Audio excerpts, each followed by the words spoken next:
अस्सलाम अलैकुम दोस्तों, पेश खिदमत है आज की कहानी।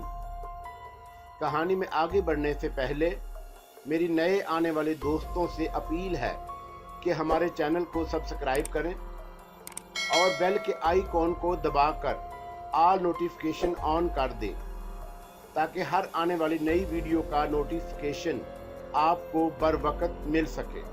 घाट पर चंदा मेरी राह तक रही थी।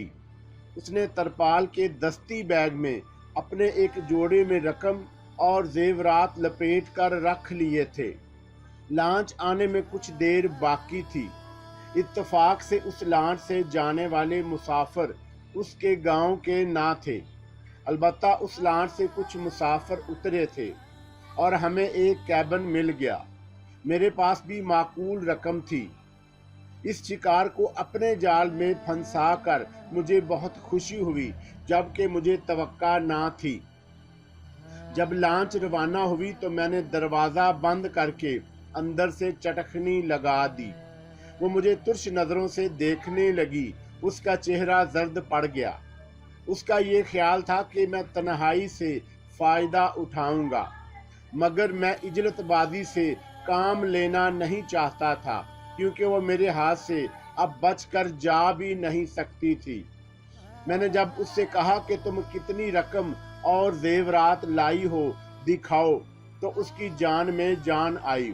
फिर उसने बिस्तर पर रकम और जेवरात निकाल कर रख दिए। ये बहुत सारी रकम थी, जो छोटे और बड़े नोटों की शक्ल में थे, और जेवरात भी शेरों के थे। नमलदास ने मेरे पिताजी की जायदाद और ज़मीनों को जाली कागजात की मदद से जो हड़प कर लिया था, वो आज सूद के वसूल हो गया। रात हुई। उस कैबिन में सिर्फ एक बिस्तर और एक कुर्सी थी। चंदा ने मुझसे कहा कि मैं बिस्तर पर लेट जाऊं, वो कुर्सी पर सो जाएगी। ये कैसे हो सकता था? वो मेरे दुश्मन की बेटी थी, लेकिन नाजो नाम में पली हुई। मैंने इसरार करके उसे बिस्तर पर सो जाने के लिए कहा। कदरे तज़ब्ज़ब के बाद वो बिस्तर पर दराज हो गई। चूंकि उसे मुझ पर एतमाद हो गया, इसलिए वो जल्द ही गहरी नींद में डूब गई। उस 4 घंटे के सफ़र में हम दोनों कैबिन में बंद थे। मैंने ऐसी कोई बात या हरकत नहीं की, ना उसे मैली नज़रों से देखा जिससे वो खाइफ और परेशान हो जाती। उसका सोना मुझ पर क़यामत ढा गया। नींद के आलम में उसके साड़ी का पहलू फिसल कर फर्श पर बिखर गया।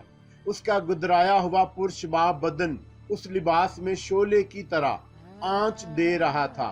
उसके सीनों में सांसों का तलातुम हेजान बर्पा कर रहा था। सरापा उसके सुर्ख गुदाज होंठ और क़यामत खेज जवानी मेरे जज्बात को तंग कर रही थी। मुझे अपने जज्बात पर काबू पाना दुश्वार हो चुका था।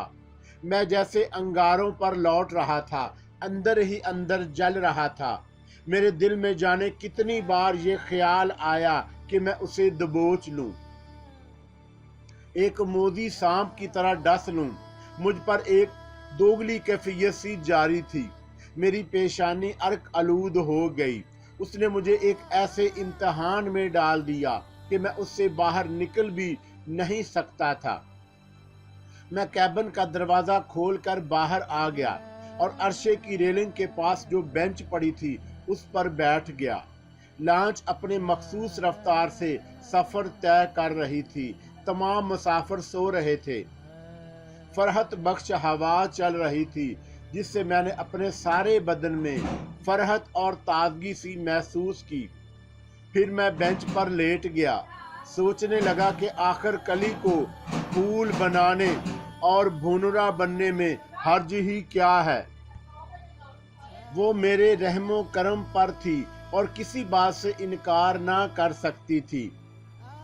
प्रांगदा एहसासात मुझे उकसाने और उसे डसने पर मजबूर करने लगे। फिर नींद ने मुझे दबोच लिया। जिस वक्त मैं बेदार हुआ उस वक्त सुबह हो रही थी, लेकिन अभी सूरज नहीं निकला था। वो मुझ पर झुकी हुई थी और मेरा शाना हिला रही थी। اس کے جسم کی سوندھی سوندھی خوشبو میرے نتنوں میں مہک رہی تھی۔ اس کی گرم گرم سانسوں سے چہرہ جھلس رہا تھا۔ جب میں نے آنکھیں کھول کر اسے دیکھا تو وہ فوراً ہی سیدھی ہو کر کھڑی ہو گئی اور اس نے ساڑی کا پلو جو پھسل گیا تھا اسے اٹھا کر سینے اور شانے پر پھیلا لیا اور اس کی طرف سوالیہ نظروں سے دیکھا تو وہ بولی، اب آپ اندر چل کر بستر پر سو جائیں، میری خاطر آپ کو کتنی تکلیف اٹھانا پڑی۔ آپ نے آدھی رات کو جگا دیا ہوتا تو میں کرسی پر سو جاتی۔ اس کے چہرے پر ندامت سی تھی۔ لانچ جب سندر پور پہنچی تو اس وقت دن کا 1 بج رہا تھا۔ میں سندر پور کاروبار کے سلسلے میں 2-1 مرتبہ پہلے بھی آ چکا تھا۔ میں نے اسے سرائے میں ٹھہرایا اور اس کے مالک کو بتایا کہ چندا میری پتنی ہے۔ میں نے چندا سے کہا کہ میں ڈاکوؤں کے سردار سے مل کر آتا ہوں، وہ میرا انتظار کرے، اسے باہر جانے کی ضرورت نہیں، وہ سرائے سے باہر قدم نہ نکالے، وہ نہ صرف اپنی بلکہ زیورات اور رقم کی بھی حفاظت کرے۔ سندر پور میں ہندو اور مسلمان بھی رہتے تھے، مندر اور مسجد بھی تھی۔ چونکہ سندر پور ایک طرح سے کاروباری مرکز بھی تھا اور کاروباریوں کی آمد و رفت بڑے شہروں سے ہوتی رہتی تھی، اس لیے یہاں مکان کرائے پر بھی مل جاتے تھے۔ میں ڈاکوؤں کے سردار سے ملنے کے بہانے مکان کی تلاش میں نکلا۔ میں مکان کرائے پر لے کر یا خرید کر اس میں چندا کو رکھ کر اس سے جی بھرنے تک کھیلنا چاہتا تھا۔ چندا اپنے ساتھ جو رقم لائی تھی وہ اتنی تھی کہ اس کے 3-4 مکان خریدنے پر بھی کافی رقم بچ سکتی تھی۔ مجھے ایک مکان کرائے پر مل گیا۔ جب میں سرائے پہنچا تو اس کمرے کا دروازہ بند تھا۔ اسے دھکا دیا تو وہ کھل گیا۔ کمرے میں چندا نہیں تھی لیکن بیگ موجود تھا، اس میں رقم اور زیورات بھی تھے۔ میں نے جب بیگ میں سے اس کی ساڑی نہیں دیکھی تو یہ سمجھا کہ شاید وہ نہانے کے لیے تالاب پر گئی ہوگی۔ اس سرائے کے عقب میں 2 تالاب تھے اور ان میں ایک صرف عورتوں کے لیے مخصوص تھا جبکہ دوسرا مردوں کے لیے۔ میں نے چندا کو سختی سے تاکید کی تھی کہ وہ کمرے اور سرائے سے قدم باہر نہ نکالے۔ اس نے میری بات پر عمل نہیں کیا۔ بیوقوف رقم اور زیورات سے بھرا بیگ رکھ کر نہانے کے لیے چلی گئی۔ میں چندا کے انتظار میں کمرے میں بے چینی سے ٹہلتا رہا۔ جب بہت دیر ہو گئی اور وہ پلٹ کر نہیں آئی تو مجھے تشویش سی ہونے لگی۔ میں کمرے کو بند کر کے اس پر سرائے کے مالک سے تالا لے کر لگایا اور چندا کو دیکھنے اس تالاب پر گیا جو عورتوں کے لیے مخصوص تھا۔ وہاں صرف 2 عورتیں موجود تھیں جو نہا کر کپڑے بدل چکی تھیں۔ وہاں چندا کا دور دور تک نام و نشان نہ تھا۔ جب وہ عورتیں تالاب سے باہر آئیں تو میں نے چندا کا حلیہ بتا کر ان سے دریافت کیا، کیا تم نے اس لڑکی کو دیکھا ہے؟ ہاں دیکھا ہے، ایک عورت نے سر ہلایا۔ وہ بہت سندر تھی۔ وہ آشنان کرنے کے بعد پوجا کرنے مندر گئی ہے۔ وہ خود سے مندر نہیں گئی ہے بلکہ اسے کالی دیوی بلا کر لے گئی ہے، دوسری عورت نے کہا۔ میں نے اسے اشارے سے منع کیا تھا کہ وہ کالی دیوی کے ساتھ نہ جائے، لیکن وہ میرا اشارہ شاید نہیں سمجھی، اس کے ساتھ چلی گئی۔ وہ لڑکی بہت سیدھی سادی اور بھولی بالی سی ہے۔ یہ کالی دیوی کون ہے؟ میں نے حیرت سے پوچھا۔ کیا وہ اچھی عورتوں میں سے ہے جو تم نے اس لڑکی کو جانے سے منع کیا؟ یہ کالی دیوی ایک جادوگرنی ہے، دوسری عورت نے جواب دیا۔ اسے حسین بننے کی بہت آرزو ہے۔ اس کے مہا گرو نے اس سے کہا ہے کہ اگر وہ حسین بننا چاہتی ہے تو میں کماری لڑکیوں کا خون پینے سے وہ دنیا کی حسین ترین لڑکی بن جائے گی۔ وہ اب تک نہ جانے کتنی لڑکیوں کا خون پی چکی ہے۔ وہ کسی جوان حسین اور کماری لڑکی کو دیکھتی ہے تو اسے جادو کے زور پر لے جاتی ہے۔ یہاں تو 3-4 مندر ہیں۔ میں نے کہا کہ وہ جادوگرنی اسے کس مندر میں لے گئی ہوگی، کیا تم بتا سکتی ہو؟ میں گھبرا سا گیا۔ اس مندر میں، پہلی عورت نے مخالف سمت اشارہ کیا۔ درختوں کے پیچھے اندر مندر دکھائی دے رہا تھا۔ تم فوراً ہی مندر پہنچو۔ اس جادوگرنی نے اپنا عمل شروع نہیں کیا ہوگا۔ وہ اپنا عمل شروع کرنے سے پہلے اس سے اظہار محبت کر کے اسے مسحور کر دیتی ہے، پھر وہ اس کے جذبات کو بھڑکا کر جذبات کے سیلاب میں بہہ کر دور چلی جاتی ہے۔ اس کے پاس مردوں کے پاس نہیں جاتی ہے، اسے مردوں سے سخت نفرت ہو جاتی ہے، وہ صرف عورتوں سے محبت کرنے لگتی ہے۔ جوان لڑکیاں اس کی کمزوری بن جاتی ہیں۔ یہ کالی دیوی عورت پرست ہے، اس نے بہت ساری لڑکیوں اور عورتوں کو بدظن کر کے رکھ دیا ہے۔ اس کے پاس اس جادو کا توڑ تو بہت مشکل ہے، بھگوان کرے وہ لڑکی اس کے زیر اثر نہ آ جائے۔ جب میں اس سمت جانے لگا تو دوسری عورتوں نے تیزی سے کہا، اس جادوگرنی کا جادو کا توڑ تو سنتے جاؤ، تم اس کا توڑ کر سکتے ہو۔ اس جادو کا توڑ کیا ہے؟ میں نے بے تابی اور تجسس سے پوچھا۔ میں دل ہی دل میں اس کی بات سن کر خوف زدہ ہو گیا۔ وہ لڑکی لپٹتی ہوئی ہو اور اس پر نشہ سا طاری ہو رہا ہو اور جادوگرنی اس پر کوئی عمل کر رہی ہو اور اس نے لڑکی کا خون نہ پیا ہو، تو تم اس کالی دیوی کو دبوچ لینا، اس کی گردن میں دانت گاڑ کر اس کا تھوڑا سا خون پی جانا، وہ خون اس لڑکی کے جسم پر مل دینا۔ بڑی عجیب سی بات تھی، سمجھ میں نہ آنے والی، لیکن میں اس مندر کی جانب تیزی سے لپک گیا تاکہ چندا کو اس کالی دیوی کے جادو کے اثر سے نکال سکوں۔ یہ مذاق والی بات نہ تھی۔ تم واقعی بہت حسین ہو میری چندا، میں 20 برسوں سے بہت ہی حسین لڑکی کی تلاش میں تھی، مجھے تمہارے جیسے جسم، حسن نشیب و فراد اور شباب کی تلاش تھی۔ آج میں یہ سب کچھ پا لوں گی، تمہارے رنگا روپ مجھے مل جائے گا۔ میں اس کمرے کی جانب بڑھ گیا۔ اس کمرے میں ایک کونے میں بڑی سی مسہری لگی ہوئی تھی، بستر میں 2 عورتیں تھیں، ان میں ایک چندا تھی، دوسری وہ کالی دیوی جو چندا کو اپنے جال میں پھانس کر لائی تھی۔ چندا اس کی آغوش میں تھی، اس کے کپڑے فرش پر بے ترتیبی سے بکھرے ہوئے تھے۔ کالی دیوی اس کے چہرے پر بے تحاشا اپنے لب ثبت کر رہی تھی۔ چندا پر ایک نشے کی سی کیفیت طاری تھی، اس نے اپنے آپ کو جیسے پوری طرح کالی دیوی کے حوالے کر دیا تھا۔ کالی دیوی 40 برس کی ایک بھرپور اور پرکشش عورت تھی، وہ بے حد کالی رنگت کی تھی۔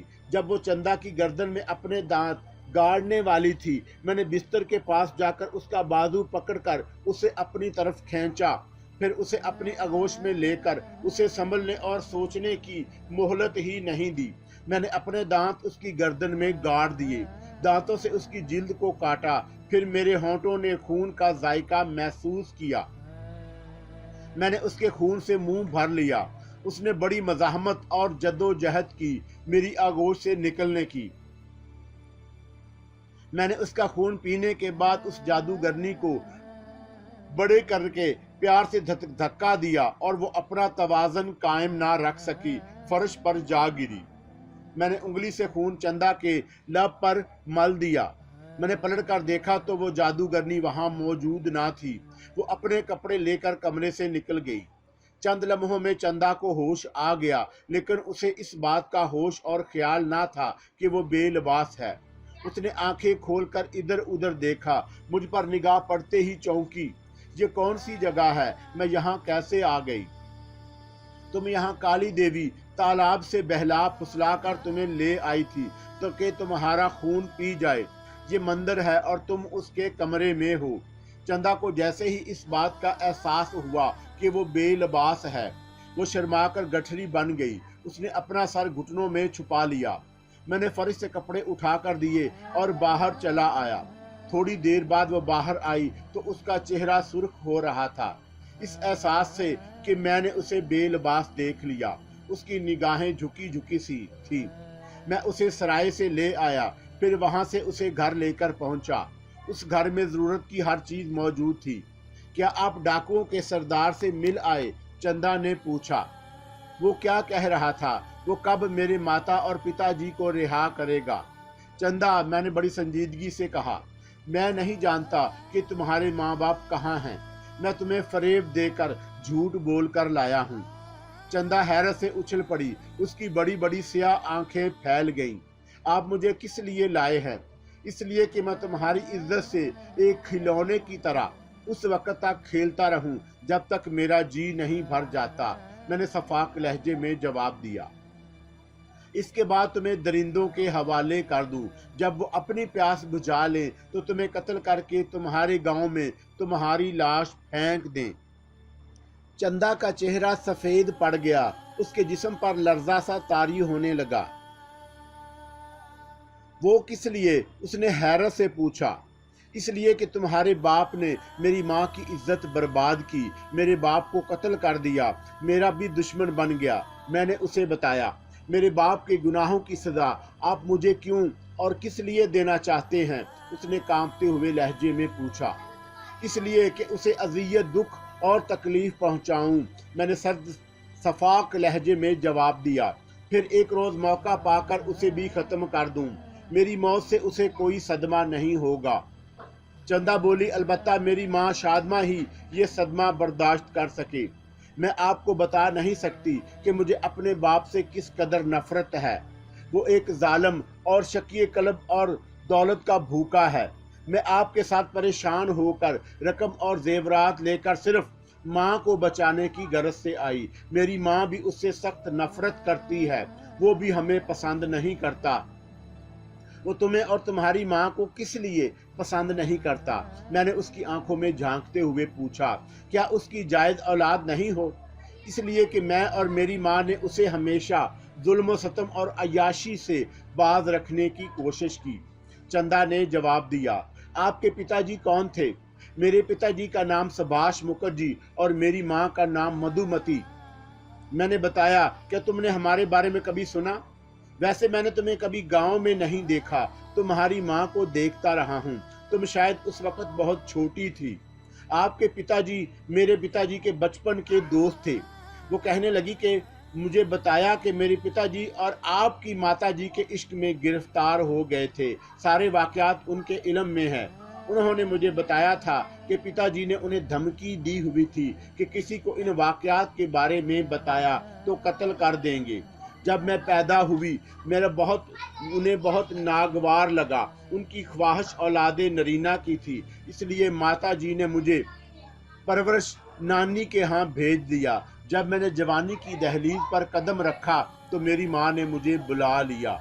मेरे पिताजी ने मुझे मोहब्बत नहीं दी। मैं कितनी बदनसीब हूँ कि अपने सगे बाप के प्यार से महरूम हूँ। वो मुझे अपनी औलाद नहीं, नाजायज ही समझते हैं, जबकि ये बात नहीं है। अगर आप मुझसे अब भी अपनी माँ का बदला लेना चाहते हैं तो मैं हाजिर हूँ। आप मेरे साथ जिंदगी करें, मुझे कत्ल कर दें, मैं उफ नहीं करूँगी। चंदा, मैंने जज्बाती लहजे में कहा, मुझे माफ कर दो। मुझे अंदाजा ना था कि तुम इस कदर अजीम और बुलंद लड़की हो और बदनसीब भी। भगवान ने मुझे जैसी सुंदरता दी वैसा नसीब नहीं दिया। चंदा एक सर्द आह बहाकर बोली। जाने उसने मेरे साथ इतनी बड़ी नाइंसाफी क्यों की। मैं तुम्हें कल तुम्हारे गांव पहुंचा दूंगा। मैंने कहा कि मैं अब तुम्हारी तरफ आंख उठाकर भी नहीं देखूंगा। तुम चलने के लिए तैयार हो जाना।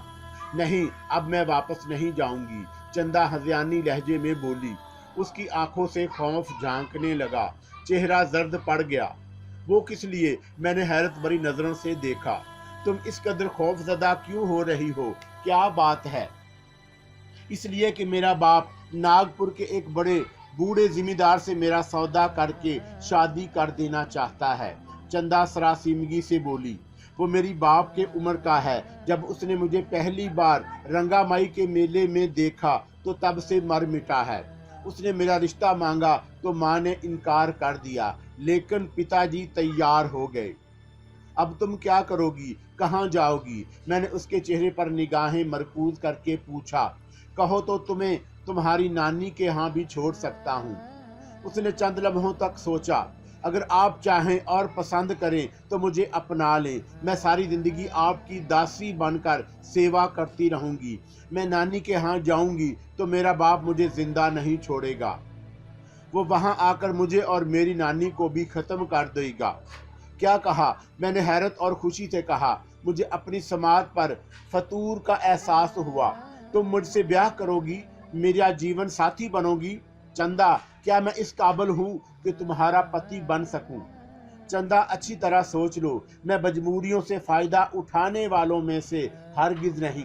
तुम मुझसे शादी ना भी करो फिर भी मैं तुम्हारी रकम और जेवरात और तुम जहां चाहो मैं तुम्हें पहुंचा दूंगा। मुझे आपसे अच्छा जीवन साथी सारे जीवन में नहीं मिल सकता, वो जज्बाती लहजे में बोली। आप बहुत ही अच्छे और नेक शख्स हैं, लेकिन तुम्हें इसका बात का अंदाजा कैसे और क्यों कर हुआ? मैंने खुश दिली से कहा, क्या ये मेरी पेशानी पर लिखा हुआ है? सफर के दौरान मुझे अंदाजा हुआ कि आप इतने अच्छे इंसान हैं। चंदा कहने लगी कि आपने कैबिन में तन्हाई से फायदा नहीं उठाया। मेरी जवानी, हुस्न और जिस्म ऐसा है कि एक जवान मर्द अपने जज्बात पर काबू नहीं रख सकता। अगर आप मेरी इज्जत के दुश्मन बन जाते तो मेरे लिए इसके सिवा कोई चारा नहीं था कि अपने आप को आपके हवाले कर दूं, अपना सब कुछ सौंप दूं। मेरी गहरी नींद से फायदा उठाने की बजाय कैबिन से बाहर जाकर बेंच पर सो गए। अब हम यहाँ से कहीं नहीं जा सकते, उसने कहा। क्या तुम मेरे साथ यहाँ जिंदगी गुजारने के लिए तैयार हो? लेकिन अच्छी तरह सोच लो, यहाँ की एक आम जिंदगी और मामूली से घर में अपने बाजों से जो कमा कर लाऊंगा उसमें तुम्हें जिंदगी गुजारना होगी।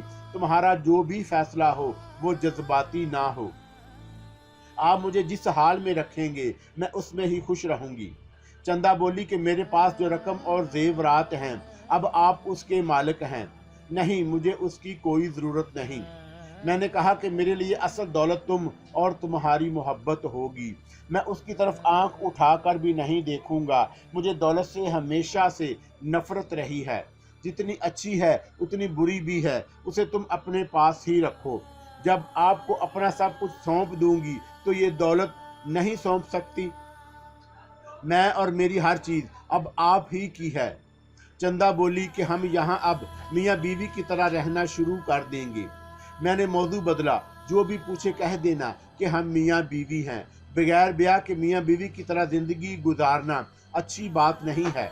वो कहने लगी कि हम दुनिया वालों से झूठ बोल सकते हैं, उनकी आंखों में धूल झोंक सकते हैं, लेकिन भगवान का धोखा नहीं दे सकते। बगैर ब्याह के मैं अपना जिस्म, अपनी आत्मा और ज़िंदगी नशस महसूस करती रहूँगी। हमारी जो औलाद होगी वो नाजायज़ कहलाएगी। हमारे ब्याह में क्या रुकावट है? क्या हमारा ब्याह आसानी से नहीं हो सकता? चंदा ने जो कुछ कहा था वो गलत ना था। मुझे अंदाज़ा नहीं था कि वो इतनी सी उम्र में इतनी सूझबूझ रखती है, इस कदर ज़हीन भी है। हकीकत भी यही थी कि बगैर ब्याह के मियाँ बीवी की तरह जिंदगी गुजारना अपने वजूद और आत्मा को मैला करना था। सारी जिंदगी के लिए गलाजत की दलदल में गिरने वाली बात थी। मैंने ये जो मकान किराए पर लिया था उसके मालिक एक मुसलमान बुजुर्ग थे। मैं नंदरपुर के बारे में बता दूं कि ये गांव बहुत बड़ा था, इस तरह से गैर मरूफ था, लेकिन ये गांव बहुत ही पुरअसरार था। एक तरह से जादू नगरी था। बंगाल में मिस्र के बाद दुनिया में सबसे ज़्यादा जादूगर बसते थे। उस गांव के करीब एक जंगल था। उस जंगल में सिर्फ जादूगरों बल्कि बदरूहों और चड़ेलों का भी बसेरा था। मेरे मालूम मकान का नाम बशारतुल्लाह था। हिंदू और मुसलमान उन्हें पीर साहब कहते और मानते थे। पीर साहब के बारे में ये बात मशहूर थी कि वो बहुत पहुँचे हुए बुजुर्ग हैं। उनकी करामात बहुत मशहूर थी। वो जो चाहते इसलिए कर सकते थे कि उनके कब्जे में ऐसे मुवक्किल थे जिससे वो हर काम ले सकते थे। उनका रूहों से राब्ता रहता था। ये बात भी थी कि बुजुर्गों की रूहें उनके पास आती थी। गांव का हर शख्स, ख्वाह वो हिंदू हो या मुसलमान, उनकी बड़ी इज्जत और एहतराम करता था। अगर वो कहीं रास्ते में नजर आ जाते तो लोग उन्हें अदब से सलाम करके एक तरफ हट जाते। मेरी उनसे इसलिए भी वाकफियत थी कि जब मैं एक मरतबा सुंदरपुर आया तो उनके हाथ लगा और कपड़ा भी उन्हें फरोख्त किया। मैं उनके अलावा उस गांव में किसी और को नहीं जानता था। मैंने फैसला किया कि उन्हें एतमाद में लूं ताकि वो किसी पिंडत से बात करके हमारी शादी करा दे। मैंने दूसरे दिन सुबह होते ही उनके घर के दरवाजे पर दस्तक दी। दरवाज़ा उन्होंने खोला। मैंने अदाब किया तो वो मुझे अंदर ले गए। कैसे आना हुआ मुखर्जी बेटे? मेरे पीर साहब ने मुस्कुराते हुए मोहब्बत अमीज़ लहजे में पूछा। क्या किसी चीज़ की ज़रूरत है? दरअसल मैं आपको एक जहमत देने के लिए सुबह सुबह हाजिर हुआ हूँ। मैंने कहा कि मुझे उम्मीद है कि आप मेरी मुश्किल हल कर देंगे। मैं जानता हूँ तुम किस लिए आए हो। उन्होंने कहा कि तुम जिस लड़की को साथ लाए हो तुम उससे शादी करना चाहते हो। तुमने मुझसे झूठ बोला कि तुम शादीशुदा हो, वो लड़की तुम्हारी पत्नी है। तुम यहाँ मुस्तकिल रहायश के लिए एक घर चाहते हो, बीवी सराय में ठहरी हुई है। आपको मेरे झूठ का अंदाजा कैसे और क्यों कर हुआ? मैंने हैरत और नदामत से दरियाफ्त किया। मेरी पेशानी अर्क आलूद होकर रह गई। तुम्हारे पास सिर्फ एक दस्ती बैग देखकर कहा। उन्होंने कहा कि मैंने तुम दोनों को लान से उतरकर सराय की तरफ जाते हुए देख लिया था। मैं समझ गया कि लड़की और तुम भागकर इतनी दूर से आए हो। तुम दोनों शादीशुदा होते तो बहुत सारा ज़रूरी सामान साथ होता। मैं उनके अंदाज पर हैरान रह गया। फिर मैंने उन्हें एतमाद में लेकर बेकमो कास्त अपनी बप्ता सुना दी। उन्होंने मेरी पूरी राम कहानी सुनी और बोले, रोज़ सुबह में नाश्ते तुम अपनी शादी की फिक्र ना करो। मैं पंडित सुबह से कहकर सौदा सलफ खरीद कर ला दूंगा। मुझे तुम दोनों से हमदर्दी है और तुम्हारी कहानी बड़ी दर्दनाक है। अपनी सोचो किसी को सुनाने की जरूरत नहीं। तुमने यहाँ मुस्तकिल तौर पर रहने का फैसला कर लिया होगा। अब तुम संभल कर रहना, क्योंकि चंदा का हुस्न बहुत खतरनाक, उसकी जवानी शबाब और कशिश क़यामत की है। गांव के पास जो जंगल है वो बलाओं, जादूगरों और बदरूहों का गढ़ है। उस गांव में चंदा जैसी हसीन लड़की को कोई नहीं है। इस बात का इम्कान है कि चंदा का हुस्न उसके लिए परेशानी का सबब बन जाए। वो तालाबों और नदी किनारे जाकर नहाने से परहेज और एतराज़ करे। बिलगर्द जाए भी तो दूसरी औरतों की तरह बेहजाबी से नहाने की कोशिश ना करे। फिर रात को अकेली घर से बाहर ना निकले, ना ही रात के वक्त सहन में सोए। अपने बाल हर वक्त खुले ना रखे। बड़ी एहतियात की ज़रूरत है। आपकी हिदायत पर अमल करने की पूरी कोशिश करेंगे। मैंने कहा, मैं तमाम बातें चंदा के जहन नशीन कर दूंगा। आपका बहुत बहुत शुक्रिया। और हाँ, उस काली देवी जादूगरनी से तुम दोनों बचकर ही रहना। वो बहुत रूप बदलती रहती है, खूबसूरत मर्दों और हसीन औरतों के रूप में ज़ाहिर होती है।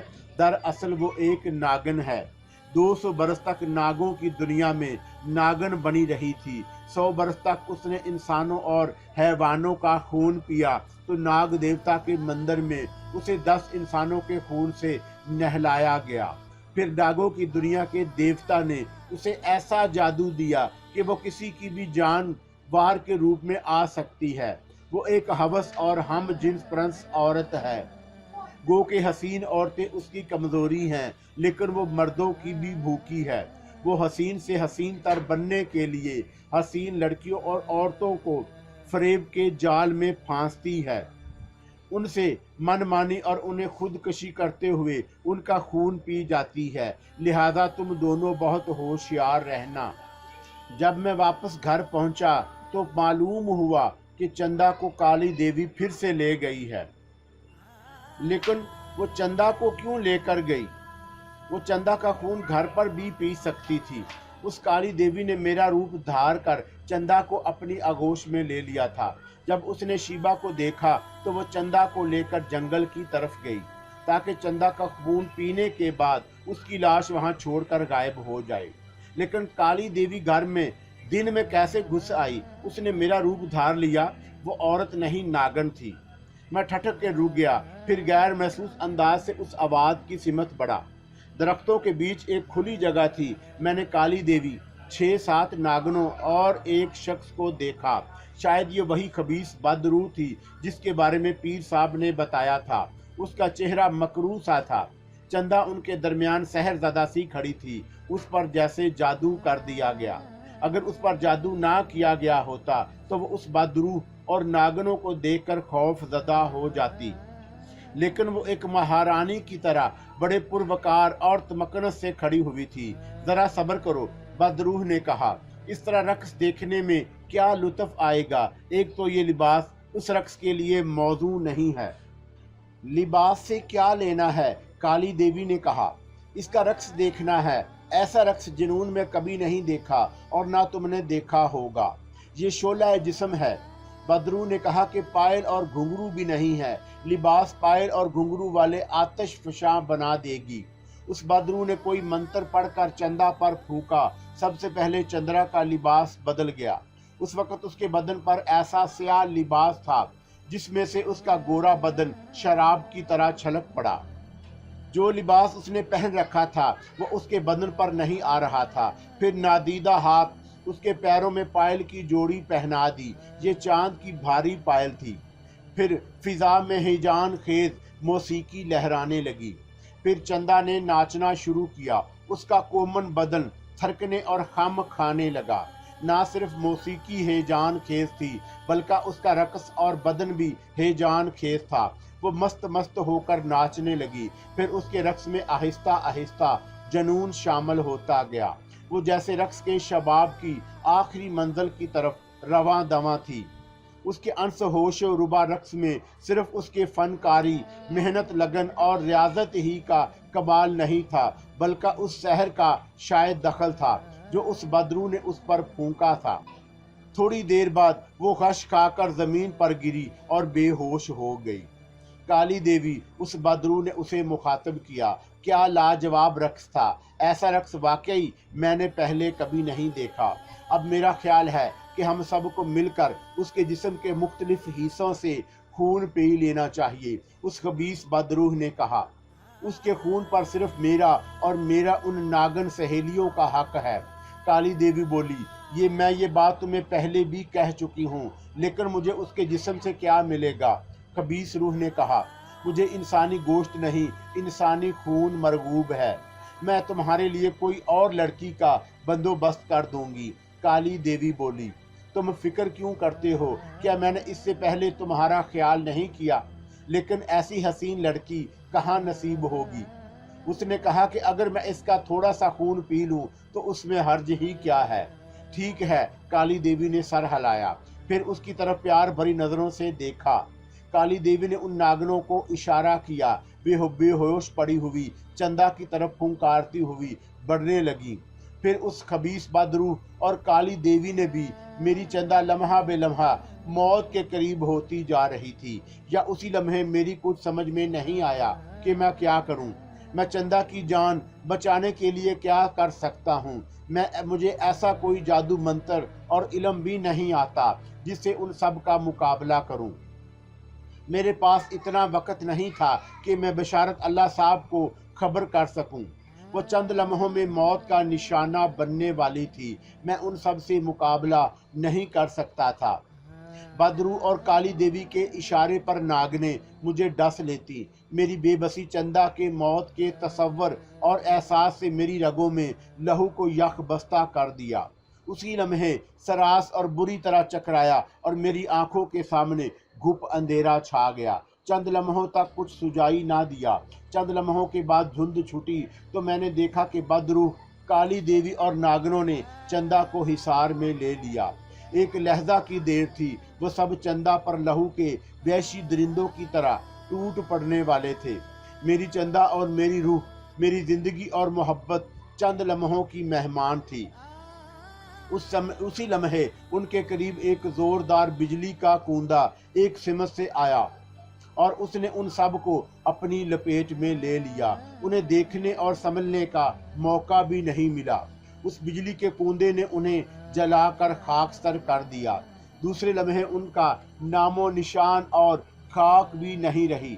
मैंने ये सब कुछ हैर तो अस्तजाब से देखा। एक लम्हे के लिए ऐसा लगा कि मैं कोई सपना देख रहा हूँ, लेकिन ये हकीकत थी। मैं कितनी ही देर मुतहय्यर और मबहूत सा साकतो जामद खड़ा हो गया। ख्वाब की सी हालत में खड़ा रहा।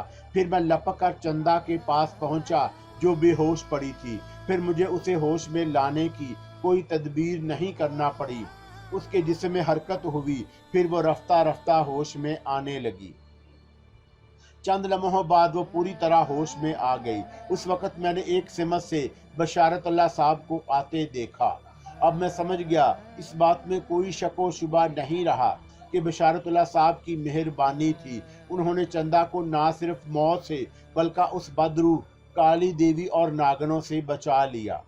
जब वो करीब आए तो मुझे अपने जज्बात पर काबू ना रह सका।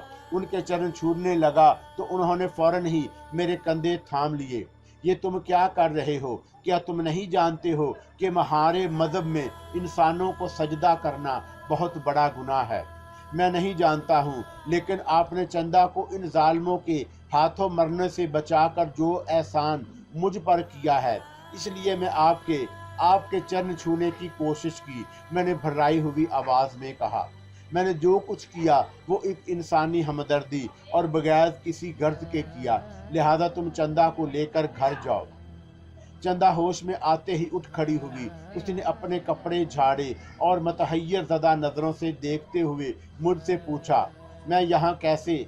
आप मुझे यहाँ क्यों लेकर आए? ये मुझे क्या हो गया था? मैं ज़मीन पर कैसे गिर पड़ी?